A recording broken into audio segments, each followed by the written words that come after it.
Hey, what's up everybody? Matt is here from Fit Diesel. So all winter and through the spring, I have been compiling research and topics that you all would want to know about. So let's get right to it. Muscle hypertrophy. So the first one, motor unit recruitment. Motor unit recruitment, we're recruiting muscle. For the longest time, we thought only muscle was gained through lifting heavy weights, and that was it. Well, so you know out there, everyone who's doing lightweight lifting, that recruits muscle too. Matter of fact, they're finding that it recruits the same amount of muscle whether you lift heavy or light. What is the end result? What is the main component for that recruitment? You're coming close to failure. Now, for my naturally trained athletes out there, because we all know that there are natural and unnatural people.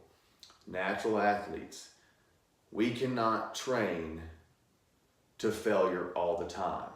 If you do that, you will end up actually hurting yourself from a muscle recruitment standpoint, or actually injuring yourself at some point, and definitely having reduced performance.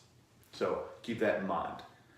As long as you're getting close to failure, an RPE, which is a rate of perceived exertion of 8, for example, not a 10 is a max exertion, you're gonna be doing pretty well.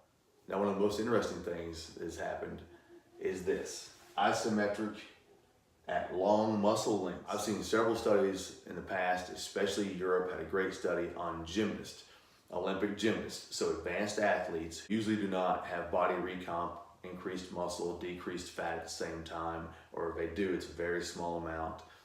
And also, these athletes were in a deficit calorically. So they're taking in less calories than they need.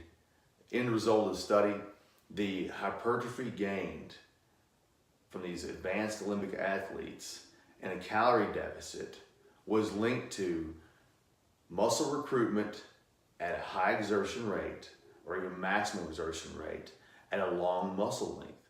Gymnasts, specifically men who are doing rings and parallettes, are at a long muscle length, iron crosses, front levers, back levers, and many other movements.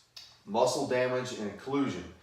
That's the reason they found that the isometric at long muscle lengths recruited hypertrophy, because of the amount of muscle damage and occlusion to the muscle.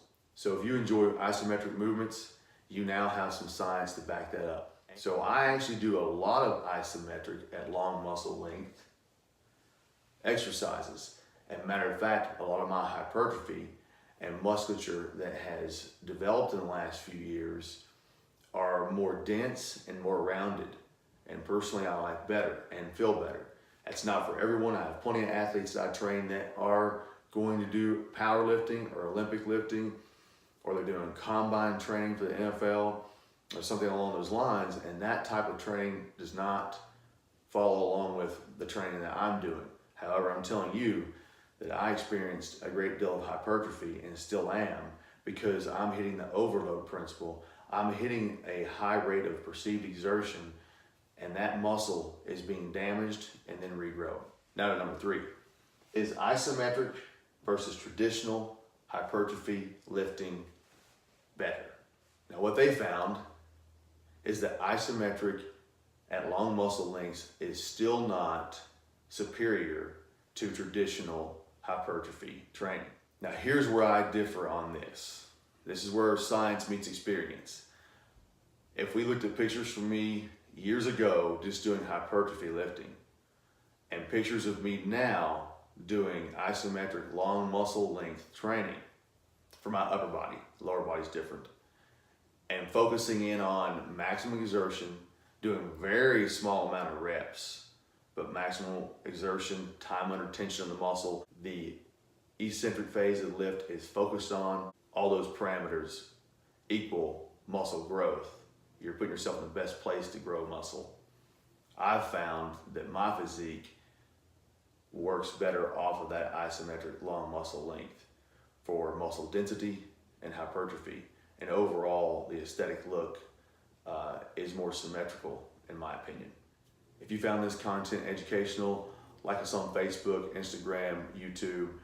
If you have questions or comments, please put it in those sections. I will definitely get back to you pretty quickly. And if you have any ideas that you want on other topics, shoot them out to me and I'll develop a post and put those answers out there. If you're looking for coaching, go to fitdieselstrength.com. At the end of the month, our new webpage is going to have new pricing. It's going to have new discounts and discount codes for military, law enforcement, teachers, students if you're over 18. And also, if you're wanting to use our dietary interface that coaches you to coach yourself, lots of testimonials on our website for that. It's a phenomenal system based on science, taking into account many things. Takes into account your total daily energy expenditure off your body's data. It changes it as you diet. It changes it during maintenance if your activity or NEAT factor changes. It actually tracks the female menstrual cycle, so the system is making decisions off of science-based information instead of guessing or weight changes or some equation. Phenomenal system. Analytics also on there, and also a nice log, and there's more features coming as well. Have a great day. God bless.